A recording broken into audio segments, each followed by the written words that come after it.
Welcome to the Coffee with Creators podcast, a casual conversation with creators about life and experiences. I'm your friend and your host, Michael. The first time I discovered Edward Lee's photos, I was intrigued. His style is minimal, yet not devoid of any character or personality. This theme carries over to his YouTube videos, both in topic and aesthetics, and he actually has a video about cable management, which already has reached 1 million views. I had the chance to chat with him, and I found that we share similar or somewhat parallel views and experiences. Needless to say, it was a great conversation, so I hope you enjoyed this episode. I followed you on Instagram for a while now. Followed you on YouTube fairly recently. Mm-hmm. I know your style as has that very defined aesthetic to it. Like, I'd say cool, in a way, like cool colors, right? Like, white backgrounds, grays, stone, cement, all that stuff, right? Which is interesting because it's kind of like the opposite of what I do or my personal style. So when I saw your Instagram page, I'm like, this guy is so interesting. It's so different from what I usually follow. And yet you still maintain that character, those textures, those interesting thing. And I know that you also like natural light in your photographs. So that's as far as I went in terms of like research, because I wanted to kind of get to know you now as we're talking. So Ed, again, welcome, and tell us a little bit about yourself. Yeah, well, stoked to be here on the podcast. I will literally take any opportunity to drink coffee and chat with other creatives. So this is like right up my alley. There you go. Cheers. Yeah, seriously.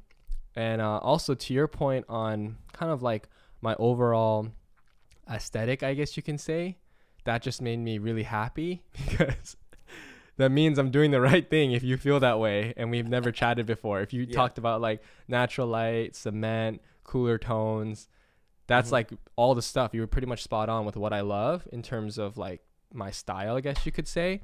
So that's give me confidence that I'm at least doing the right thing or portraying myself the right way on social, which is nice to know.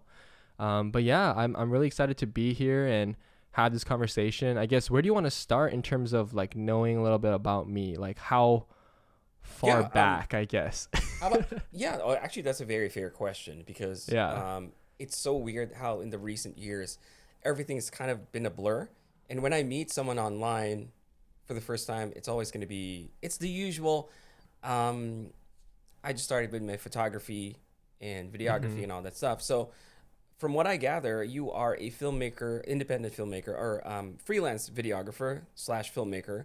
So I would imagine your journey started doing probably weddings. Is that correct? Yeah. Is that correct to assume? Yeah, is it?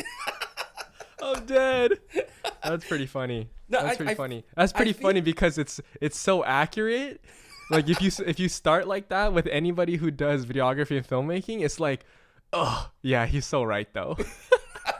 So how about that? Let's talk about that interesting aspect. Like, why do you think that people, videographers in general? Okay, I'm not a videographer, but I have friends who are videographers, and they all seem to start with weddings. So I just think that was very interesting. And weddings is something, as a photographer, I am so scared to approach. I would rather take pictures of products because they don't complain. You know what I mean? They just I don't have to worry about hurting anyone's feelings but videography as a starting point for a lot of videographers, weddings, that's already top tier in my book. So tell your story, Ed. Like, how did you get into this field? Yeah, like definitely going back a little bit in time. I'll try to keep it as concise as possible because, it's not going to be the cliche, I picked up a camera, then this, then that, now I'm doing YouTube kind of thing. So basically, long story short, I kind of picked up a camera middle school-ish and then got my way into photography. That's kind of how I started out. Then I, did the cliche family portraits, senior portraits, and then stumbled upon my first wedding. In between all this time, I'm still working odd jobs. Like I worked at Starbucks, I worked at Zoomies, I worked at Nordstrom, literally everything not creative related. And I was going to school for digital marketing and entrepreneurship. So still not really in the creative field. So like I was headed in a bunch of directions that technically didn't end up with like filmmaking at the end of the road. But at the same time, all those experiences kind of helped me realize how much I love content creation. Like I loved that. It was a passion at the time and a hobby, but doing all those other things made me realize how much I love doing content creating. So after pretty much all the jobs, graduating school, I got my first job after doing all the weddings and stuff, pretty much. I got my first job at a startup called Rhino Camera Gear. So people who aren't familiar, or I'm not sure if you're familiar with some of their products, but they make sliders. I am, yeah. Yeah, they make motorized sliders. They have like the arc and things like that. And that was an awesome job. Like seriously, that job was awesome. It was a really fun experience. I worked with some really great people, and it was my first taste at what it's like to do this for a living, because I was the social media manager and then content. So I was heavy in the social / cinematography filmmaking, because Rhino is basically going after people who are filmmakers, because they use motorized sliders for, filmmaking, short film, doc, whatever. So that's pretty much how I got into that world. And I'm really grateful for the experiences that I had there, because it kind of, dropped me in a kind of like sink or swim mentality, I guess you could say, because I got hired as a job. I was mainly a photographer at that time. So it's like I had to learn on the job, like how to become a filmmaker. So things like shutter speed and all these camera settings and lighting, and photography is nothing against people who are only photographers. I love photography. Like it's one of my passions, but video is such a different beast. You know what I mean? Like photo, like think weddings, for example, like you could show up with like 2 cameras and 2 lenses and you'll be straight. You know what I mean? But with video, you shoot a wedding, you need like specific memory cards, you need lighting, you need stands, you need microphones, you need like all these things to like put the video together. And that really fascinated me, because I was feeling kind of like a creative like rut, I guess you could say, with photography. So I transitioned to video, and then I worked at that startup for about 2 years. I loved that job, but then I just got to a point where I really wanted to do my own thing. And to be honest, like YouTube had like a big impact on that. Not to sound cliche, but like I wanted to be a YouTuber. You know what I mean? Like I wanted to. This was like heavy in the, Peter McKinnon season, where like everyone wants to vlog, everyone wants to have cinematic sequences, that kind of stuff was, really booming. So I thought, man, I could do this. Like, why can't I go out and, do my own content and make a living and not, work. I don't like the word 9 to 5, just because, some people love their jobs that are 9 to 5s, but, I knew that I could do something different. So I quit my job. Then that's when I got heavy into client work, because everyone knows, if you're listening to this, like YouTube doesn't really pay you much money in the beginning. No. There's no way I could quit my job and make a living off just YouTube. Yeah. So I obviously went into freelancing, got retainer clients. I honestly, in the beginning, which is a lot of people may not know based off of my social media, like feed, I guess you could say, or aesthetic, dude, I took work like everything under the sun. Like it doesn't matter what it is. If it paid money, I took it, because I needed to build like cash flow. And so a lot of the work didn't make it to social media, just because I didn't feel like it aligned with my aesthetic and I didn't want to post it. But I did a lot of work. I did real estate, I did weddings, I did corporate, I did promo product stuff. Like I did everything. And then eventually, after 2 years of freelancing, I decided to dabble into taking YouTube a little more seriously, and like trying to go into other avenues of potentially positioning myself as more of like an expert / coach that can teach other people who also want to make the leap to doing content creation full time. And so that's kind of that's been the last basically 2 years of my life, which is making that transition into freelancer mindset into more of like business owner / coach mindset, like kind of a different world. But yeah, that is like my condensed version as I could say about a little bit about me. I think you did a very good job at doing it, and a couple of the things that you mentioned actually resonated with me, And I feel like we could be really good friends just because, just because a lot of the things that you went through, I personally went through as well. And I'll just, touch on a couple, not everything. Yeah, I'd love to hear. Yeah, obviously not weddings. That's definitely not my thing. But just the whole being in that time period when Peter McKinnon was such a big thing. As creatives back then, I still, that was like what I would say 5-6 years ago, I think, when Peter really started to become a big thing. As a creative back then, I felt like I only fit in one slot, which was at that time I was a graphic designer. I was a graphic designer, and I felt like I had no right at all to be in any other field within the creative field other than just graphic design. So I was brought up in a world where you had to be good at one thing. You know what I mean? Like, what are you? Are you a doctor? No, I'm not a doctor. Are you this? If someone asks me, what are you good at? I'm like, I'm not really good at anything. I can do some graphic design work.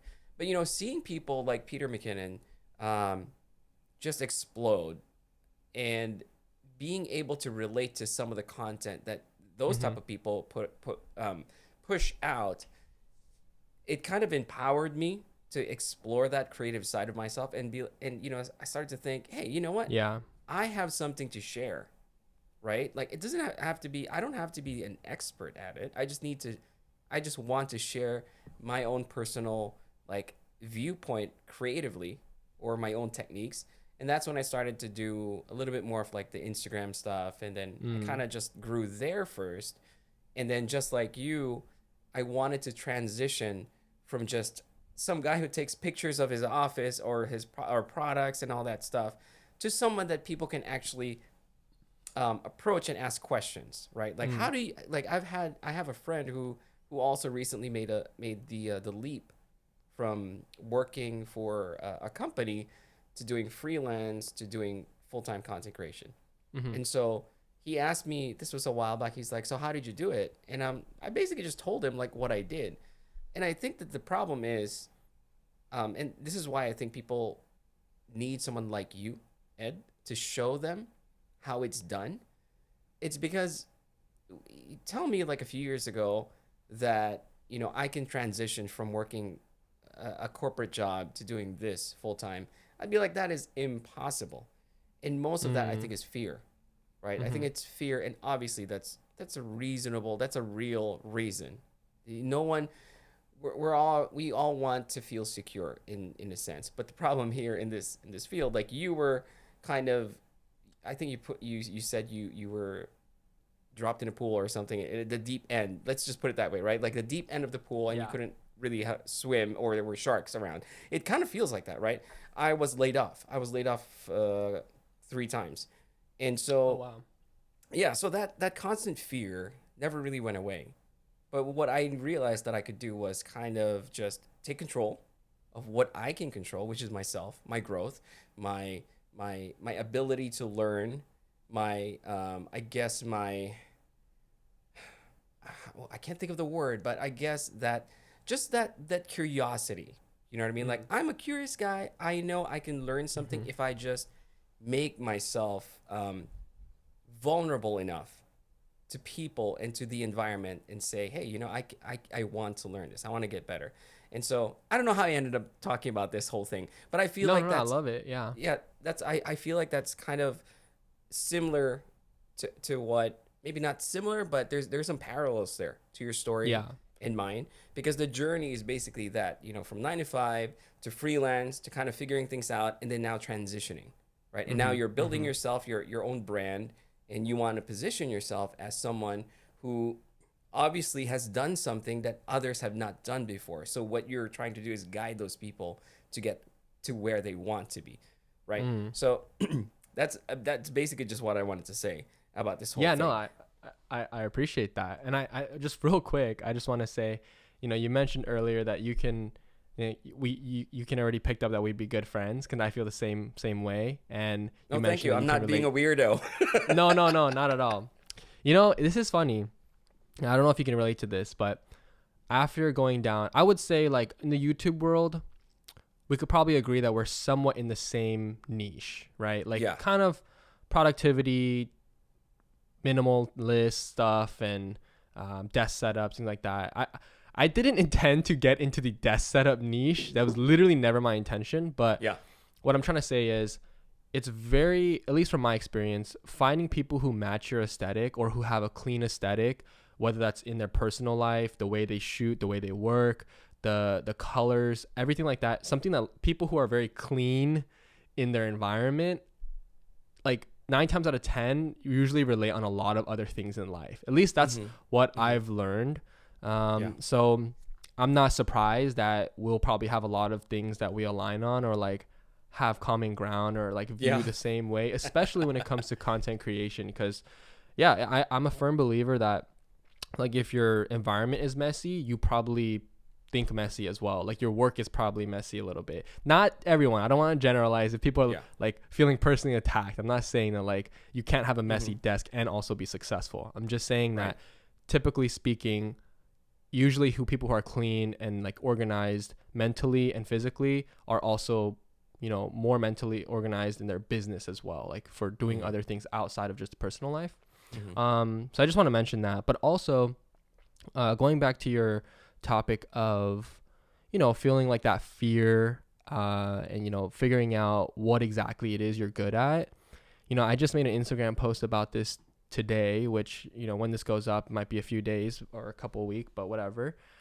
Today I made a post about essentially like reflecting on my journey as a creative, and realizing that along the way, which I hit all those low points as well. Like, I remember what it feels like to have 1,000 Instagram followers only. I know what it's like to literally have only 500 subs on YouTube, and like not knowing if anyone's watching my videos, like having no money in the bank account because no clients are working with me. Like, I've been through all those low points. Like, a lot of people forget that when they see people who are successful, they're like, oh, that must be so nice. But it's like, hey, if you're looking at someone who's successful, like, they're been at the exact same position you are in at some point in terms of like the level of success.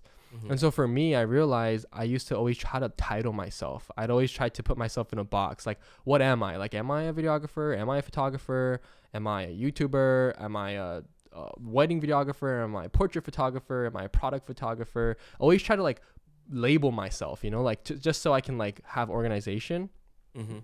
But the thing is, like, none of that really matters, to be honest. And like everything that I've learned over the last couple of years, I've realized that the most important thing that I could have done for myself has nothing to do with like the niche or label that I was putting myself in, but more so the fact that I just never stopped doing what I was doing. If it was just something, like, I never put the camera down. Doesn't matter what niche it was in, no matter what I was labeling myself, I was always moving forward.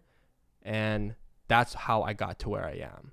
Not because I put myself in a box and ran with it. And it's in the beginning, too many people try to find, I'm all for niches. Like, I think at a certain point, you do need to niche down to be successful, to be known for something. But oftentimes, too many people get so caught up in like trying to design perfectly who they want to become that they end up not doing anything and not taking any action at all. And then they look back on the last 5 years and like, wow, I was so caught up in like who I was trying to become that I didn't even actually start anywhere, you know? Yeah, absolutely. Because I also feel like if you do that, if you are so set on what you want to be specifically, there's nothing wrong with that. It's good. But it's also important to be aware, to have enough self-awareness that maybe you're limiting yourself, right? Like, allow yourself to experience something different. Allow yourself to like something different. Allow yourself to evolve and grow. Because I think as human beings, that's only a natural process, right? We grow, you know, the things that I liked as a child, a lot of them stay the same. Like, I still like dinosaurs, I still like robots, I still like all the silly stuff, but my taste also evolves, right? And so I think, to your point, if you try to put yourself in a box, I mean, I think in general creatives hate that. That's why we hate working in cubes, right? That's why we hate working in cubicles, because, and that was like the thing, like why I wanted to make a nice office, because this is the only opportunity that I could work in an environment that I actually enjoy. So that was like the whole point. But I like what you said earlier, moving forward. And I know, I know that we are going to be good friends. I actually posted a video, I think it was in 2020, the end Yeah. of 2020, explaining the low points in my life. Mm-hmm. And that was the one thing that was my biggest takeaway. It doesn't matter what's going on in your life right now. It doesn't matter how hard it is for you. The point is you need to keep moving forward because that is the only thing that you are able to do. And you will be surprised as to how far that will take you. Just the mere fact that you are moving forward. So it gave me a little bit of it made things basically I looked at things more with more intention, right? Like, okay, it's tough right now. I'm swimming through the muck, but at least I know I'm moving forward. You know what I mean? So Yeah. going back to that low point, Ed, and this is just as part of the casual conversation, right? Was there a point where what was that point in your life, if you can remember, or if you care to share, that you felt like was the lowest for you, creatively, maybe financially or personally? Do you have those? I'm sure you have those moments, but is there one that you'd like to share? Yeah, I guess it depends on like how deep we want to get on this podcast. We can we can get as deep as you want. Someone please don't take that line out and make a meme out of it. I know. Don't worry, it's my voice. It's gonna be my voice. It's gonna be out of context. Yeah, so I guess like for me, I do remember being at a pretty low point in the sense there was a period when I was like in college and not working at Rhino yet. It was not working at Rhino yet. Photography was a hobby of mine. Video and photo was an interest. College was a lot for me because, you know, growing up, you know, you always hear about being successful, right? So people who are going to school, you know, they're going to become doctors, going to become lawyers, you know, around like the 18, 19 age is when, you know, people are applying to prestigious universities, trying to get full rides. You know, it's like the heat of that moment, like college. And I remember thinking to myself, I was working at Nordstrom, you know, wasn't making enough money doing photo video. And I was studying actually in the medical field at that time. I positioned and then I switched to like finance. I was like in between majors. Like I wasn't sure what I wanted to do. So I felt like really lost, to be honest. And then at that time as well, just being young and wanting to have fun, I was going through like a little of a rough patch with like my family, and like I wanted to do my own thing. You know, I wanted to be like a rebellious like teenager and do my own thing and like, you know, move out and things like that. So that was like I was going through like a lot of like personal things in my life, family wise, and wanting to do my own thing, not having money, not knowing what I want to do with my life, college wise. And photo video is a passion of mine, but nowhere near where I can like make money and survive off of it. Right. It's just, I mean, I think I was shooting on like a Canon 6D at the time with like a kit lens, like a 50 millimeter, like nifty 50, you know, like no one's going to hire me $3,000 gigs with that camera setup. So, gear doesn't matter. I feel like I gotta say that. It only matters at a certain point, but for the most part, it doesn't matter. No. It does matter at a certain point, but you know, in the beginning, I wasn't really thinking about that kind of stuff, and so yeah, I was just like lost, to be honest. I was at a low point, like no money, broke, wasn't making money doing photo video, was going through rocky patches like in my personal life, and so I feel like during that time, it took a lot of energy out of me to basically break through that, and like you said, the most important thing I did was just keep going. Like that's the only thing that's in my control, is like I just got to keep moving forward.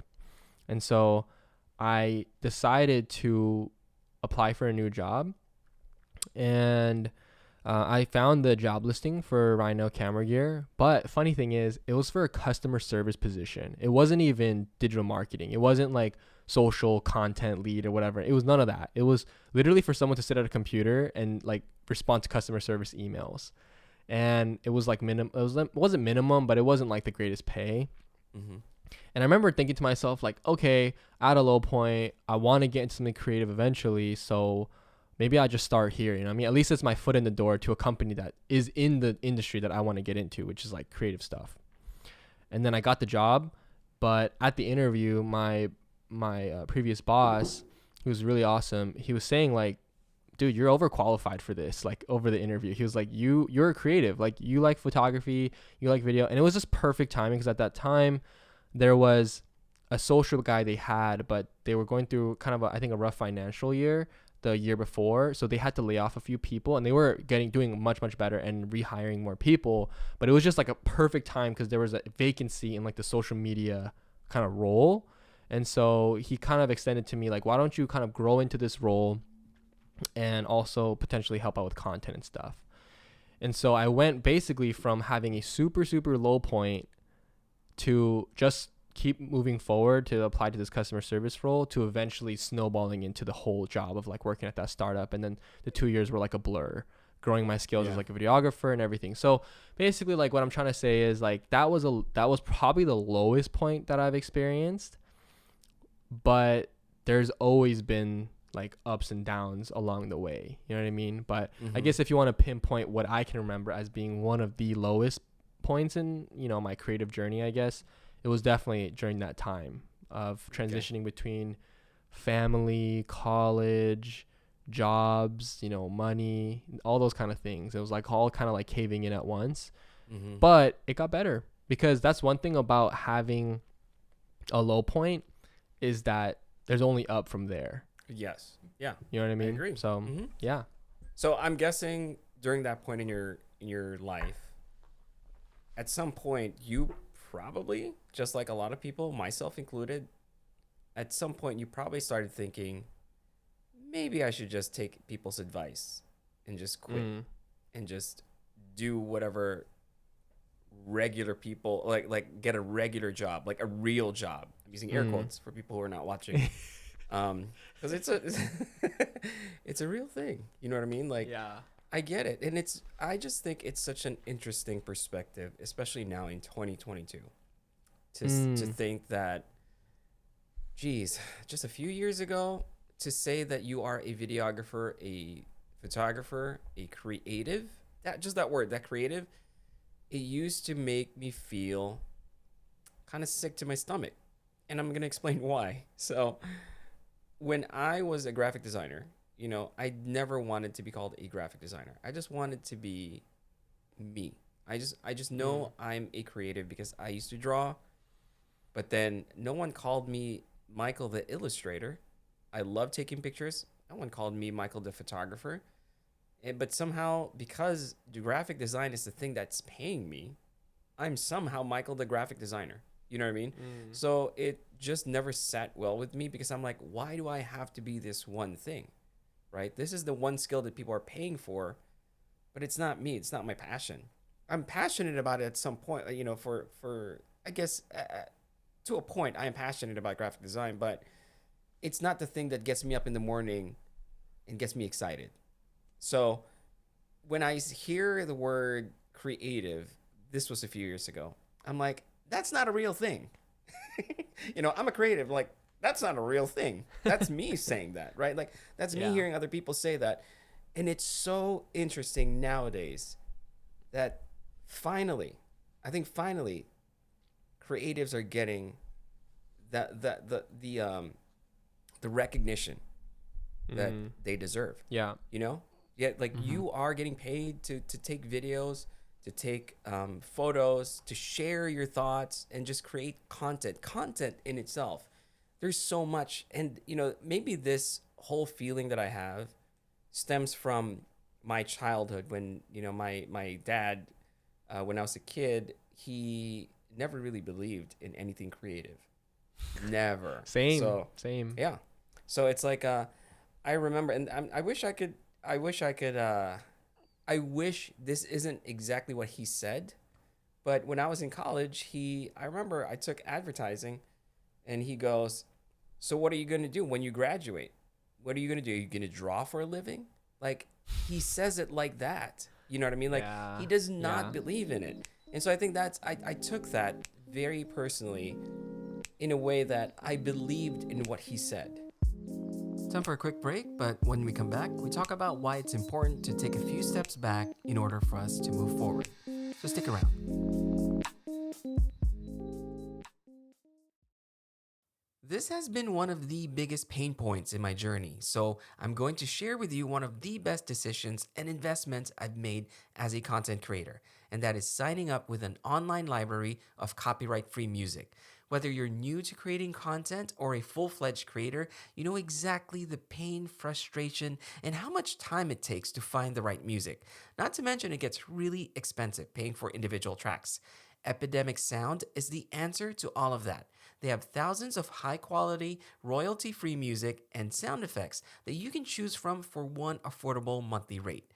Their service has saved me so much time and money over the years, and I cannot recommend them enough. So, for the Coffee with Creators listeners out there, you can try them out for 30 days risk free by going to your web browser and typing in share.epidemicsound.com/CWC. Once you sign up, you have full access to their vast library, and I promise you, your brain, your wallet, and even your audience will thank you for it. Again, head over to share.epidemicsound.com/CWC for a 30-day trial. Right. So going back to your story, at some point, like during that low point in your life, I bet you were also feeling the same way, where you're like, maybe I should just take what my, like the advice that my dad said and just go into business, because it seems like you're doing a lot of things. But at the same time, this is just my personal observation, but I think at the same time, you're now doing a lot of things because you're looking for that growth. You're looking for that next step. Is that safe to assume? Oh yeah, definitely. I think, well, a couple things, relating a lot to your story of growing up and, your dad saying those things. I think, maybe it I don't know, maybe I might be going on a whim here, but it's like, maybe it's like an Asian culture thing, but It could like, be. Yeah. I can't blame, parents, different generation for feeling that way, because back then, like, yeah, you 100% could not make money drawing, like back then.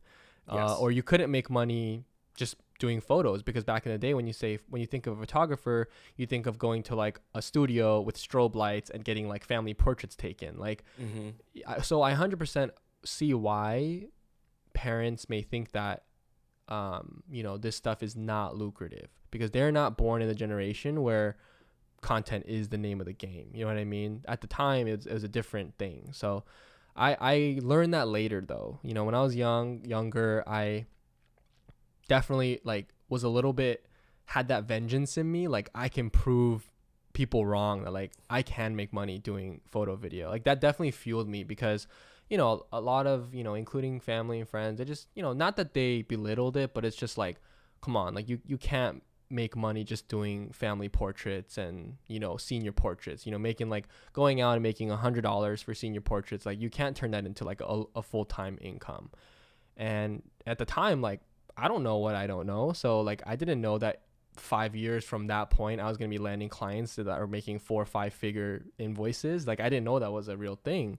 So I just kind of had to trust my gut that like, okay, maybe this will just remain a hobby, which is why I didn't necessarily shrink into the mentality like, oh, maybe I'll go back and do something normal. It was more of like, I'll always put creativity on the back burner until I feel like it's time to like act on it again. And so photo and video never really stopped for me. It wasn't black and white. It wasn't like, I'm going to pursue it, I'm not going to pursue it. It was more of like, it's a hobby of mine. I'm going to always have it in the background, but I will try to be safe, I guess, and go to school to get a business degree, or go for digital marketing, entrepreneurship, and things like that. So I did that. I literally went to college, got a degree for that. And so, because I was playing it safe. And then at the end of when I hit the fork, I was like, I think I can actually make money doing photo video. And thankfully, I never dropped it. It was always in the background. So it's like I was continuing to learn, continuing to grow. It was not that massive of a transition for me, because I was already doing it for fun. So it wasn't like I got to choose a route from the beginning, black and white. It was, have it around, but that doesn't necessarily mean it has to pay your bills right away. You know what I mean? It's a way I kind of look at YouTube too. Like, too many people think of it like, this is the year I start YouTube, I'm going to become a YouTuber. And then they just like pour their heart and soul into YouTube. And then they realize AdSense only pays you $200 a month. And you're like, this is not going to work. With all that effort. Yeah. Yeah. All that effort. But that's not a good approach. Your approach should be, I'm going to live my life the way I want, play it safe, but make YouTube videos when I have time. And if it happens to grow past whatever you're doing, and then you can go full send into the YouTube side. It's not like a black and white thing where you cut off ties and start one thing. And that's probably kind of how I've avoided the whole going back to what's normal. But also to that point, I don't know, maybe not everyone can relate to this, I don't know, but for me personally, I've always knew I could do it. I don't know how to say this without sounding like a total like my head's big, but I've always thought that I could do it. Like I always had faith in myself. You know, it's the same way I approach YouTube. Like when I come across videos, and we can get into this, you know, as we go down this conversation of YouTube, but like, for example, like my home office tour video, it did really well. And I knew that was going to happen because I did my research. Like before I made that video, I went in and looked at not like the people that are in my circle. Like I went to YouTube and looked up which video has millions of views and which video has like high production quality. The ones that have like 300, 400, 5,000, 500,000 subs or a million subscribers, like what kind of videos are they creating? What do their home office tours videos look like? And so I aimed for that. And I was like, if I can make a video that looks as good as this or better than this, my chances of it reaching that point are so much higher. So I set that bar for myself very high from the get-go to attract that like towards me. You know what I mean? Because it's only a matter of time until it comes to me if I'm producing quality at that level. You know what I mean? It doesn't go unnoticed. And I'm truly a believer in that. If you produce work that's at the level of people that are paying the big bucks or have all the subs, it's only a matter of time until that will start to come to you as well. It's when you look at those videos, if you're like, no, I'm not at that level yet, I'm going to create like I have 1,000 subscribers, you're going to stay at 1,000 subscribers if your video looks like 1,000 subscriber account would make that kind of video. You know what I mean? So I've kind of adopted that same mentality with everything in life. So it's like anything and everything in my life that I feel like I could obtain it because other people have done it. So it's the same thing with freelancing. It's like I have friends who are making $200,000-$300,000 doing video production as a freelancer, and I was like, if they could do it and I could learn from them and I could also produce work at the same level as them, why can't I also make $300,000 doing content creation? Like what would be stopping me? You know what I mean? Right. So I think that one, I guess I don't know what to title that, but that mentality has always stuck with me even from like the college days. So that's what's helped me push through all that noise of like going back to what we talked about as being normal or safe. Like I always push towards what I know is possible. And so that's why I've continued to move forward. Even if it's like some years it's like a small step, some years are big steps, but for the most part it's towards what I think is possible. Right. No, I love that. I love that because I think if I were to try to summarize what you were saying, your approach seems to be you look at the big picture, and for most people when they look at the big picture, it's scary. It's supposed to be scary. It's a big picture. Like you look at Mount Everest, it's scary to climb that thing. But if you take it one step at a time, you realize that it's manageable. You just have to take it one step at a time, right? You're moving forward, and that's the whole point. But I think the thing that really enables you to keep moving forward is maybe you're doing this unconsciously or consciously because you're making that decision, but I think what you're doing is you're arming yourself with the tools, the information, and anything else that you can use to your advantage to get to that point, right? Like we can all look at Mount Everest and be like, I guess I can climb that if I spend enough time, right? But your approach will be, okay, I know I can climb that if given enough time. I can climb that, but what if I buy hiking boots? What if I get the proper jacket? What if I get the proper tools? What if I get the proper training? So that's what you're doing. And I think I love that because it's a very approachable and realistic method. Because a lot of people, going back to what you said earlier, New Year starts and they're like, yeah, this time I'm gonna start YouTube and I'm gonna blow up. Like it's nice to think that, right? Yeah. It's nice to think that, but they're looking at it from a very unrealistic point of view, in which they just think that somehow by putting their faces out there, they'll be famous. And not to say that that never happens, but it's such a small percentage. And this is the realistic part, right? Like, everyone wants to do that. Everyone wants to feel that once they put their content out on YouTube, it's going to blow up, right? Who doesn't want it to blow up? But the problem is they put all their eggs in that basket, thinking that I just need to make this one video and I'm gonna be famous, right? Yeah. There's only a few people who manage to do that, and most of it, I think, is just pure blind coincidence or luck. Yeah. Right? There is a method there, but there isn't. If there was a clear-cut way of actually doing that, then I think there'll be a lot more successful YouTubers out there. Yeah. But then at that time, like, what is success though? Like, it might be defined differently, right? Like, what if 1 million subscribers was the base? Like, what if it was easy to get 1 million subscribers? Now it wouldn't mean as much. You know what I mean? It's not a badge of honor anymore. It's more of like, oh yeah, like Joe down the street also has 1 million subscribers. You know what I mean? So it's like all subjective. You know what I mean? Of course, there's money attached to it, but it's like, if everyone has 1 million subscribers, it's not going to have the same effect of success. But I love what you were talking about, and with Mount Everest, because that's a really good way to look at it from a kind of a outdoor standpoint. Is you just got to start somewhere.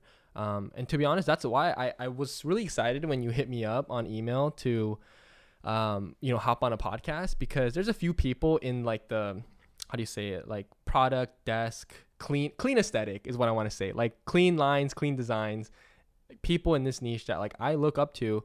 And maybe I have not connected with them directly, but I follow quite a few people like in this niche, I guess. And you are one of them. And I've come across your YouTube videos like many times. Like I've seen your stuff a lot, you know, like I feel it comes embarrassed. up in it comes up in the recs, it comes up on my feed. And so like when you reached out to me, I was like, oh yeah, like I want to hear more about his process. I want to hear more about, you know, how he approaches YouTube, because it seems very like, even your podcast setup, like right now, I mean, people who are listening can't see, but your podcast setup is so dialed, you know what I mean? Like the mic, the board, like the background is, you got practical lighting and everything. It's clean, you know? And like, it takes a very specific type of person to, you know, have that kind of attention to detail. So, you know, I want to kind of ask you too, like, how do you approach, like, what's your MO? Like, how do you approach life and how do you approach YouTube? You know, like, have you always been into like, I mean, you're a graphic designer by trade in the beginning, and now you're doing a lot of other things, but have you always just been interested in clean aesthetics and functional products? Like, how did you get into this world of making everything work good and look good? Well, first of all, Ed, this is my podcast and you're my guest, so don't try to switch this around. I want to learn though. This is coffee. This is a coffee conversation. You know, I'm just giving learn. you a hard time. No, I really appreciate that. All the things you said are super nice. Like, it's incredibly kind of you to say that.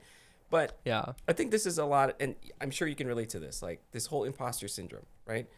Yeah. Maybe a few years ago, not even a few years ago, let's just say last year. If you were to say that to me last year, I would feel like, is Ed talking about the same person? Like, is he really referring to me? Because I don't feel like I'm that person. Yeah. A part of me still feels that way, right? But also, now that I've gotten older, it's a part of me is starting to separate myself from that feeling, right? That imposter syndrome feeling. And honestly, I'm just like everyone else. The reason, to cut a long answer, the reason I've got to where I am today is basically just trial and error, right? So I've done the podcast for a while. I've done so many setups with the podcast, and it looks terrible. Up to a point where I'm like, hey, I kind of like this. And this is better than the one that I did last month or last week. And so that goes back to our whole point, right? Like, just keep moving forward. It doesn't matter how sucky it is in the beginning. Really, that doesn't matter how sucky anything is in the beginning, because it's supposed to suck in anything that we do, right? It's supposed to suck in the beginning. But, you know, like this, for example, I could look at this right now and be like, oh, looks nice. But maybe 5 years from now, I'll look back and be like, ooh, I can't believe I did that. You know what I mean? Because we Mm-hmm. evolve, you know, we evolve Mm-hmm. as people. To answer your question, like how I kind of got into this thing, I was, you know, I got laid off. I did my freelance thing, and then pandemic, and then lost all my clients, like zero. I had zero clients, and I'm like, oh no, what am I doing? So what happened was, um, I basically said, okay, the goal is to keep moving forward. What can I do that can still make me move forward even just a little bit? And so I said, I can take pictures. I'll take pictures of my space. 'Cause I've been doing this before the pandemic, but I'll take pictures of some products, and instead of just taking pictures, let me do some video. Add some video on Instagram. This was before video was a big thing on Instagram. So I think I was at that right point, or that right moment in time where the people were ready for something new, something Mm. different, and I tried it out. And that's constantly just putting myself in that slightly uncomfortable situation, Yeah. but also knowing that the only reason I'm doing that is not to show people that I'm an expert, but to show people, and especially to myself, that I'm just trying to learn.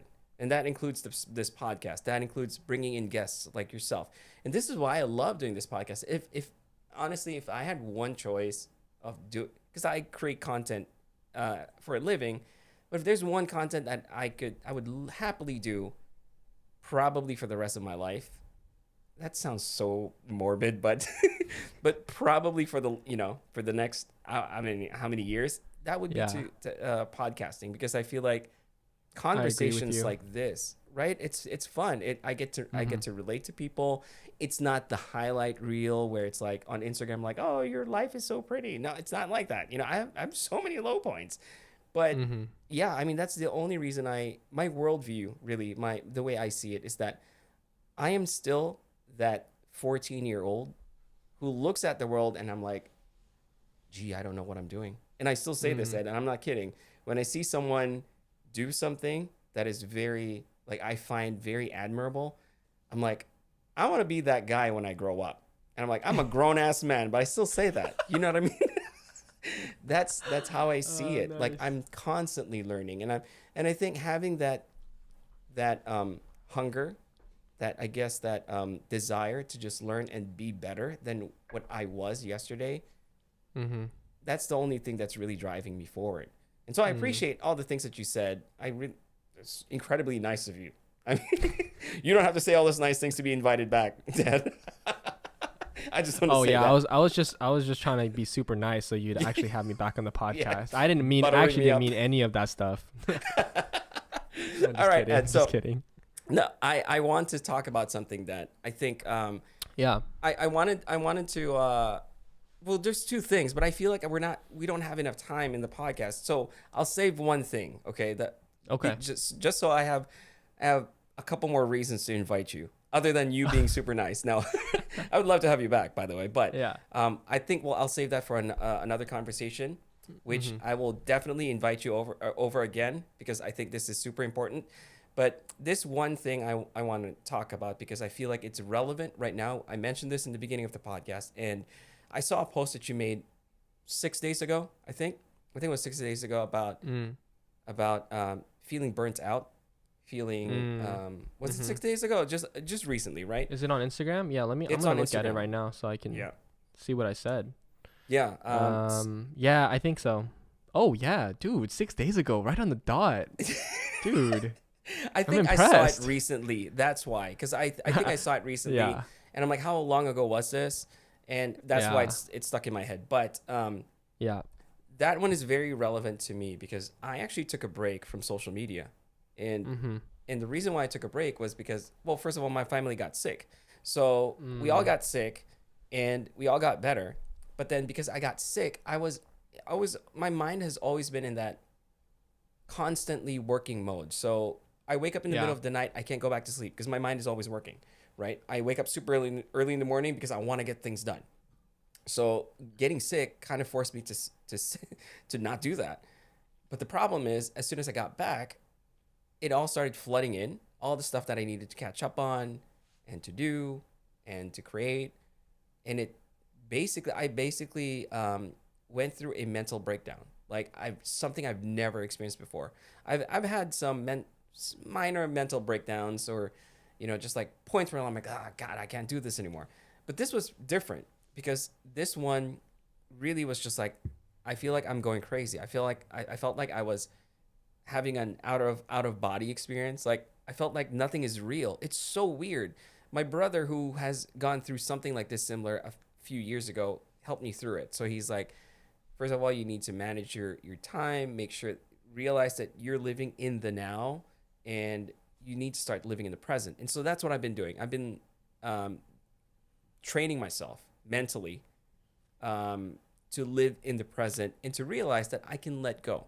I can let go and everything's going to be fine. Because the difference between being a freelancer and someone who works for like a 9-to-5 job, for example, right? Like back then when I clock out, I don't care what happens, right? The only thing I have to worry about is the next day when I come back. But as a freelancer, as an independent, whatever person, you're always constantly thinking, okay, what do I create tomorrow? How do I make money for the next month or the next week? So that pressure has never left me.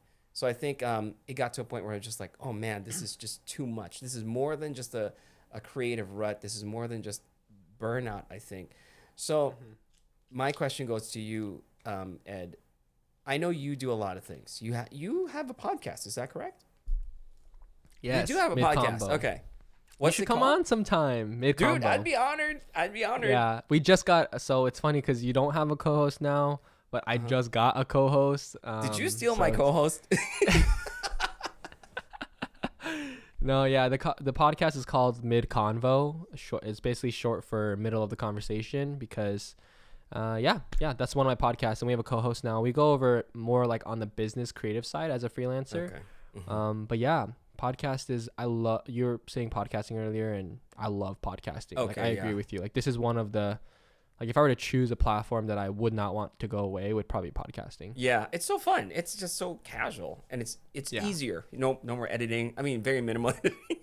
But yeah, so you have a podcast. You have a YouTube channel, and you have your freelance stuff. And you mentioned earlier you're trying to, you're kind of. I think my impression was that you're kind of trying to streamline your workflow so that maybe you can possibly automate a couple of things, and then you can also coach people or mentor them. Is that correct? I think like as a working adult, right? Like I think every adult wants to eventually get to a point of having passive income. Doesn't matter like what industry you're in. That should be a goal of yours if you are, growing older each year. So that's kind of where I'm at, is I freelanced, and I resonate so much with honestly everything you just said over the last couple of minutes of burnout, freelancing, having a mental breakdown. Like I don't know if I've quite had it like that, or maybe I have, and my brain is traumatized and like chooses to like not remember it. Or you're just soldiering on, like, because that's the hard part about it. Like first is you have to recognize it, right? But for some people, we kind of just like soldier on until like, oh crap, this is a wall, I can't do anything. But anyway, sorry, I didn't mean to cut you off. No. So so basically, like for me personally, a lot of essentially where I'm headed with my stuff is trying to get more towards passive, because freelancing has definitely tested me in the sense that 9 to 5, I'm totally with you on that. Like once you're off at 5, you're checked out. You're done. Like I remember that. I remember those days, the glory days, where you come home at 5 p.m. Yeah, when you clock off at 5 p.m. and you come home and you're thinking about other things. And honestly, at that time, I was thinking about YouTube and creative work, like the fun stuff, right? Like now that it's my full-time job, but I was doing a lot of those things after my day job. The thing about freelancing and running your own business is you start to you don't work 9 to 5 anymore, but you work 24/7. Yes. And that's could be mentally, could be with your hands, but either way, your brain is running 24/7. And there's this is perfect because I just read a book yesterday. I want to read a quote out of it because it's so applicable to this. Oh yeah. So this book is called Anything You Want by Derek Sivers. There's a quote in here. It's kind of where I'm at in life. Literally, it's this right here. says there's a big difference between being self-employed and being a business owner. Being self-employed feels like freedom until you realize that if you take time off, your business crumbles. To be a true business owner, make it so that you could leave for a year, and when you come back, your business would be doing better than when you left. I love that. So I'm gonna buy that book. Yeah, it's good. It's about a guy who, you know, pretty much built a company called like a CD company during like the music boom. And yeah, that's pretty much where I'm at. Like, I'm realizing that if I stopped working tomorrow, I would have no income because it's all around me. And that doesn't make me like excited. And so I've started to do things that are working towards somewhat of a passive system, right? So YouTube, coaching, like I'm working on building like a community right now it's like a gated community that I charge annual membership. The podcast, you know, things like that could be evergreen if the sponsors get on. Like I have a photo studio in Seattle and that runs itself and makes money. So I'm just trying to build like systems that help me make money so that not so I could stop working and chill on a beach in Cabo. Like it's so that I can really dial in on the things that I truly want to be doing and on my own time. Like I don't want to wake up and be like, oh, like I have to do this sponsored video because I got to pay the bills. Like I have to go on this client shoot because I have to make money. I want to be able to wake up and be like, you know what? I could just potato all day if I wanted to because I'm still making money. Because some days as creators, like you just need a day to catch up. You know what I mean? Like a day to just literally like Netflix all day and just chill out. And then you can go hard the next day. But we live in a hustle culture. You know what I mean? And social media, like, I don't know how your kind of mental epiphany or breakdown went, but typically I think for me social media is a huge like could be a cancer for people without them knowing it. You know what I mean? And I think everyone is kind of in denial of that fact because they know that how much of a necessity it also is in our society. Like people say like, oh yeah, like I don't need social.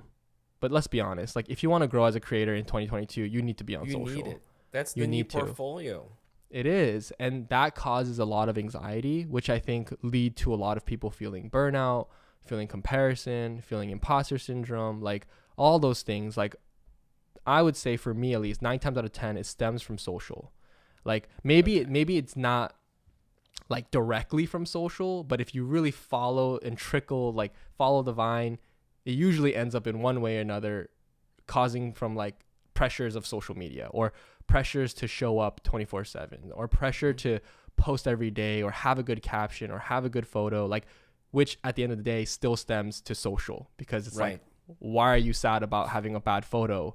Because you're sad about how people may perceive it on, once again, social media. You know what I mean? It's if it's for yourself, it doesn't matter, but it all stems from that. And yeah, so like that, going back to what you're saying, like I'm doing a lot of things, and that Instagram post that I made about being kind of in a creative rut, I was feeling that because similar to when I left my job from like my startup to freelancing, I'm going through another transition right now, which is going from what I just read in that book, which is going from a self-employed business owner like to being an actual business owner that's making money like when I'm not around.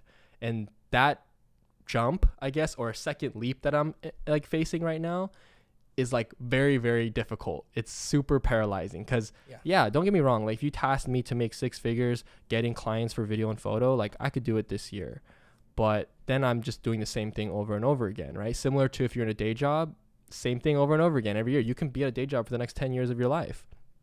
But I'm experiencing that transition, which is like that muscle, like the mental muscle that it's like just not grown yet. So I feel like I haven't been posting on social as much. So I feel this anxiety that starts to like build up. Like, dude, YouTube anxiety is real, man. Like I post a YouTube video and like I hit that publish button, like, and I'm like so stoked about it. Got a YouTube video up, and then the 1 month mark comes around. Then the 2 month mark comes around. I'm like, dude, I need to get a YouTube video up. Like the pressure. I'm like, what do you call it? It's like this whole momentum myth, like where you get a video that does well and you're like, I need to show up next week and the week after and the week after to like ride this wave. And that is really toxic because you start to get in this rat race of like trying to keep up with some sort of algorithm when you are not quite ready yet to follow that pacing. You know what I mean? Like maybe my pace is just one video a month right now. Like I don't have to look at people who are uploading weekly and follow that same model. Even though that's a goal of mine, maybe that's just not what I'm ready for yet, you know? And it's one of those things where I was feeling a lot of those pressures with like social and this pivot, but a lot of people don't know this. Like, and if you are deep into this podcast and you're listening, like, you know, if you look at my Instagram, I haven't been posting like all the time. I haven't been posting YouTubes like all the time, but it's because I've been in what I would call like the trenches, just building more businesses on the back end. Because for me, instead of getting caught in the social rat race of like posting every day and trying to build that machine, which at the end of the day still requires me.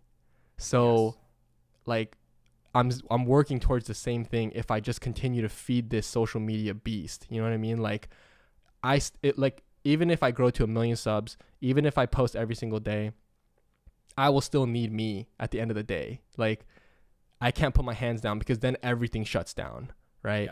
So that's why I've been in the trenches, just like getting in my head about building businesses that can stand without me there.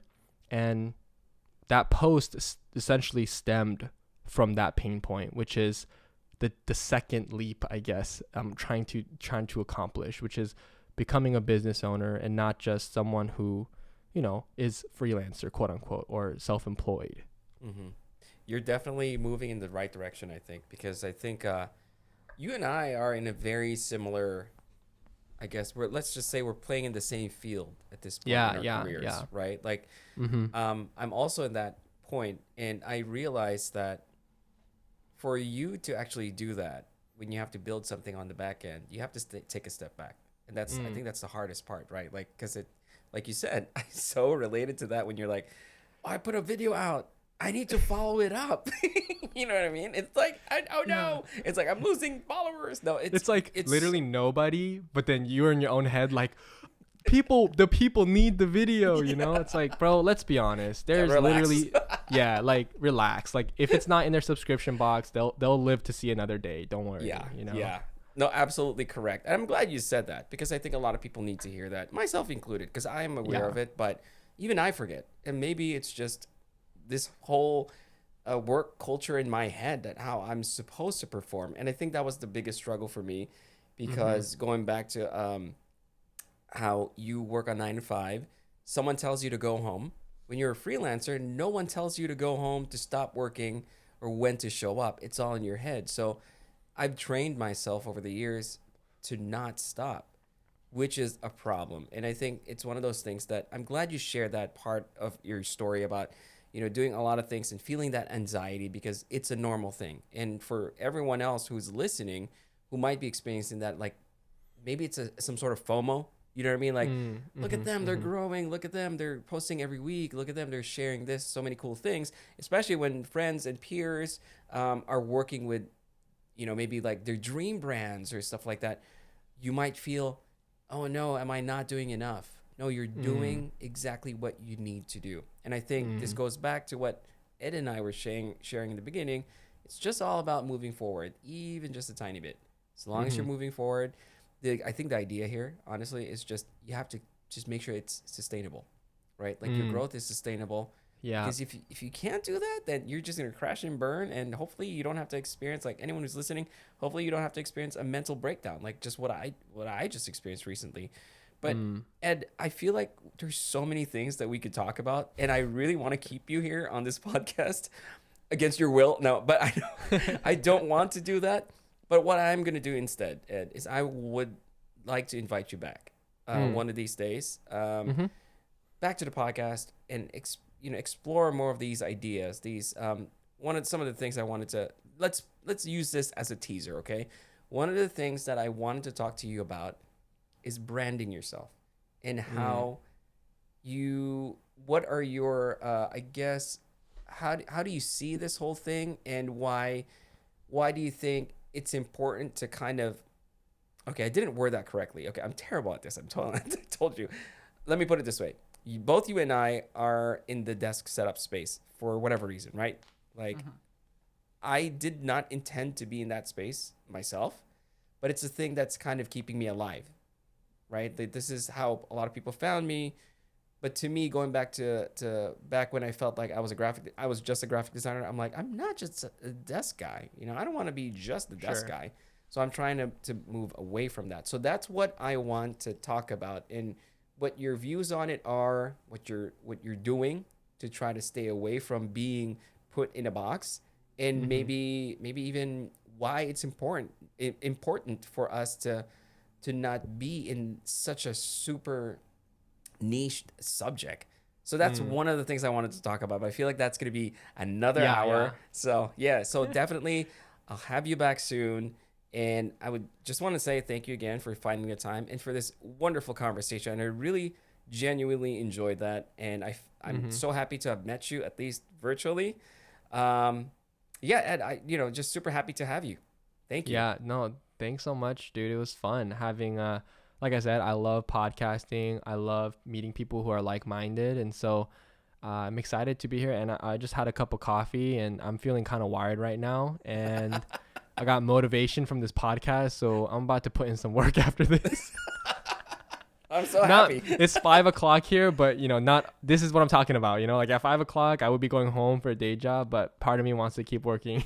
Right? Yeah. No. I think it's all. Oh, another thing we could talk about in the next episode, like the next time you're back, is basically surrounding yourself with the right people. That's a really good topic. I think that I would love to explore. But Ed, 100%. Before we end this podcast, can you share with the listeners where they can find you? Yeah, at Edward Lee Films. Pretty much, if you just type that on most platforms, something should come up. And Lee is spelled with Lee, but Edward Lee Films. And yeah, we have a podcast, MIDCONVO. Come check it out if you want some freelancer business tips. And yeah, that's pretty much it. Awesome. Thank you again, Ed. I hope you have a wonderful rest of the day. Try not to work too much. And I look forward to having you back on the podcast. Thanks, Michael. Thank you.